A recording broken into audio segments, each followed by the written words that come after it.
बाबा जी के चमत्कारों की चर्चा जोरों पर थी। उस समय स्वामी विजयानंदा एक प्रख्यात साधु थे जो बाबा जी के बारे में लिख रहे थे। उन्होंने एकदा कहा कि नीम करोरी बाबा का नाम ही रहस्य और चमत्कार की आभा बिखेरता है।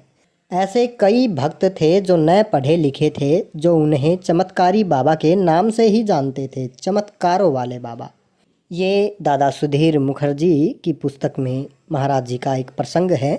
दादा सुधीर मुखर्जी कहते हैं कि जब से हमने उन्हें जाना, एक के बाद एक चमत्कारों का अनुभव कर रहे थे। एक साल इलाहाबाद में गंगा और यमुना नदियों में बहुत भारी बाढ़ आई। बरसात के मौसम में बाढ़ हर साल आती है, लेकिन इस साल बाढ़ बहुत विनाशकारी थी। यहाँ तक कि इलाहाबाद का किला भी क्षतिग्रस्त हो गया। इलाहाबाद में ही नदी के तट पर एक हनुमान मंदिर है। इस मंदिर की मूर्ति हर साल पानी के अंदर चली जाती थी। जैसे ही पानी कम होता, हनुमान जी कीचड़ और मलबे से ढके हुए धीरे धीरे बाहर आ जाते। पुजारियों को उन्हें साफ करने में कई दिन लगते, लेकिन उस साल बाढ़ इतनी भीषण थी कि पूरा मंदिर बह जाने का खतरा था। पुजारी चिंतित थे और उन्होंने उस समय रक्षा मंत्री डॉक्टर काटजू से संपर्क किया, जो उस वक्त इलाहाबाद में ही थे, क्योंकि बाढ़ से किले को खतरा था।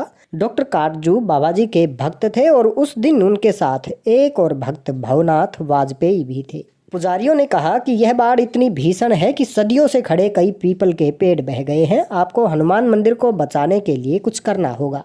डॉक्टर काटजू ने कहा कि सेना क्या कर सकती है, केवल हनुमान ही खुद को बचा सकते हैं। निश्चित ही निसंदेह नीम करोरी बाबा ही ये कर सकते हैं। वो साक्षात हनुमान जी है।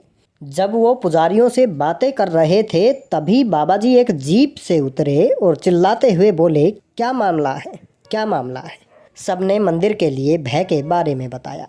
महाराज जी नदी के पास गए और अपनी हथेली में थोड़ा सा पानी लिया और उसे पी गए। उसे घूट घूट करके पी गए और फिर उन्होंने कहा, ये जाएगा, यह जाएगा, यह जाएगा, चला जाएगा। 3 दिन के अंदर ही पानी उतर गया और मंदिर सुरक्षित बचा रह गया। चमत्कारी बाबा के चमत्कारों की यह लीला डॉक्टर सुधीर मुखर्जी ने अपनी पुस्तक by his grace A devotees story में वर्णित की है, जो कि उन्हें उस दिन डॉक्टर काटजू रक्षा मंत्री के साथ एक और भक्त भवनाथ वाजपेयी थे, उन्होंने डॉक्टर सुधीर मुखर्जी को बताई थी। दादा की जुबानी। जय महाराज।